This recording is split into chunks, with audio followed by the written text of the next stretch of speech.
سب سے پہلا یہ کہ جب کوئی شخص کسی کو قرض دے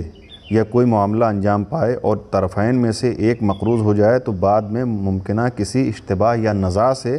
بچنے کے لیے معاملے کی ساری شرائط ضبط تحریر میں آ جانا چاہیے۔ یہ بات قابل توجہ ہے کہ آیت میں لفظ قرض نہیں آیا ہے بلکہ لفظ دین استعمال ہوا ہے، اور دین میں صلح، اجارہ، خرید و فروخت وغیرہ سب شامل ہو جاتے ہیں، اس لیے لفظ دین آیا ہے۔ قرض میں صرف قرض آتا ہے، لفظ دین کے معنی بہت وسیع ہیں، لہٰذا وہ لفظ آیا ہے۔ دوسرا یہ کہ اطمینان کے حصول کے لیے اور طرفین میں سے کسی کی ممکنہ بیجا مداخلت سے بچنے کے لیے حکم دیا گیا ہے کہ دستاویز کوئی تیسرا شخص لکھے۔ اب یہ دستاویز لکھتے وقت بھی یہ دھیان رہنا چاہیے کہ جن دو لوگوں میں معاملہ ہو رہا ہے، یعنی جو لین دین ہو رہا ہے یا کسی طرح کا کوئی کاروبار ہو رہا ہے یا یہ طے ہو رہا ہے مسئلہ دو کے بیچ میں، تو ان دونوں میں سے کوئی دستاویز نہیں لکھے بلکہ کوئی تیسرا آدمی ہو، ایک الگ کا آدمی ہو کہ جو دستاویز لکھے۔ اگر تمہیں آپس میں اطمینان ہے کہ جس کے ذمہ حق ہے وہ ادا کر دے گا تو تحریر موجود نہ ہونے میں کوئی مضائقہ نہیں ہے، لیکن اگر ذرا سا بھی کچھ ایسا مسئلہ ہے تو تحریر ہونا ضروری ہے، اور تحریر لکھنے والا کوئی تیسرا ہونا چاہیے۔ جن دو لوگوں کے درمیان معاملہ ہو رہا ہے وہ تحریر نہیں لکھیں گے بلکہ کوئی ایک الگ کا آدمی تحریر لکھے گا۔ اب جو تحریر لکھ رہا ہے اس کے اوپر کیا ذمہ داری بنتی ہے؟ تو اس کے لیے کہ کاتب کو چاہیے کہ دستاویز لکھتے وقت حق کو پیش نظر رکھے اور عین واقع کے مطابق لکھے۔ مطلب یہ کہ جو لکھ رہا ہے اب اس کی ذمہ داری بنتی ہے کہ جیسا ہے ویسا لکھے۔ ایسا نہیں ہے کہ ہم لکھ رہے تھے تو ہم نے اس میں اپنی طرف سے کچھ کم یا زیادہ کر دیا، یہ سب کرنے کا آپ کو حق نہیں ہے۔ جو لکھ رہا ہے اس کے اوپر ذمہ داری ہے کہ جو مطلب جیسا ہے بالکل ویسا ہی لکھا جائے، اس میں آپ اپنی طرف سے کچھ بھی کمی بیشی کرنے کی کوشش نہ کریں۔ چوتھا یہ کہ جس شخص کو خدا تعالیٰ نے لکھنے پڑھنے کی قابلیت عطا فرمائی ہے اور وہ معاملے کے بارے میں احکام و شرائط سے آگاہ ہے، اسے چاہیے کہ دستاویز لکھنے میں گریز نہ کرے بلکہ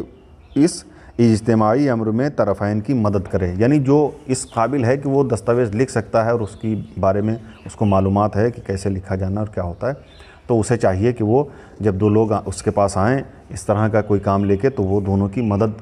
کرتے ہوئے دستاویز لکھ دے۔ پانچواں یہ کہ چاہیے کہ معاملے کے دونوں فریق میں سے ایک دستاویز کی املا کروائے، یعنی وہ کہتا جائے تاکہ کاتب لکھتا جائے، لیکن طرفین میں سے ایسا کون کرے؟ اس بارے میں آیت کہتی ہے کہ مقروض یعنی جسے حق ادا کرنا ہے وہ ایسا کرے۔ ایسی دستاویزات میں ہمیشہ بنیادی اقرار تو مقروض ہی کا ہوتا ہے اور اسی کے دستخط بنیادی حیثیت رکھتے ہیں، اس لیے جو متن اس کے اعتراف اور املا کروانے سے تیار ہوگا وہ ایک ایسی بنیاد بن جائے گا جس کا انکار نہیں ہو سکتا ہے۔ اب یہ کہ جو دستاویز لکھی جا رہی ہے مثلا تو وہ کون لکھوائے گا؟ جو قرض دے رہا ہے یعنی جو پیسہ دے رہا ہے وہ کرائے گا، یا جو بعد میں جس کو ادا کرنا ہے پیسہ یا جو چیزیں ادا کرنی ہیں وہ لکھوائے گا؟ تو اس کے لیے کہا گیا ہے کہ جو بعد میں جسے ادا کرنا یعنی جس کے اوپر حق ہے کہ وہ بعد میں آنے والے زمانے میں 15 دن 1 مہینہ یا جو بھی مدت طے ہوئی اس میں جسے ادا کرنا ہے، تو یہ اس کا حق ہے کہ وہ لکھائے کہ ایسا ایسا لکھو کہ مثلا میں نے اتنا لیا ہے اور اس تاریخ کو دوں گا وغیرہ وغیرہ۔ اب ایسا کیوں کیا گیا؟ اس کے لیے سیدھی بات ہے کہ جو آدمی خود اقرار کرے گا کہ ہم نے اتنا لیا، ہم ان کو اتنا دیں گے، اس کی دستخط بھی ہوگی تو اس کی اہمیت ہوگی، ورنہ ہم اگر خود سے لکھ لیں کہ فلاں شخص نے اتنا پیسہ ہم سے لیا تھا اور وہ دے گا، ہم اپنی دستخط کر دیں تو وہ کہیں بھی لے جائیں گے تو وہ مانا نہیں جائے گا، اس کی کوئی اہمیت نہیں کہ آپ کسی کے نام سے کبھی بھی کچھ لکھ سکتے ہیں۔ لیکن جب خود ایک آدمی اقرار کرے گا کہ ہم اس شخص کو اتنا چیز یا اتنا پیسہ ہمیں دینا ہے اور اس کی دستخط بھی ہو، گواہ کی دستخط بھی ہو، تو اس کی اہمیت ہوگی۔ لہٰذا جو عبارت لکھی جائے گی وہ دینے والے کی طرف سے نہیں بلکہ لینے والے کی طرف سے لکھی جائے گی، کہ وہ لکھائے گا کہ میں نے اتنا لیا ہے یا یہ چیز لی ہے، اسے اس طرح ادا، اس میں گواہ بھی ہو جائیں گے۔ اس کا فائدہ یہ ہوگا کہ آنے والے وقت میں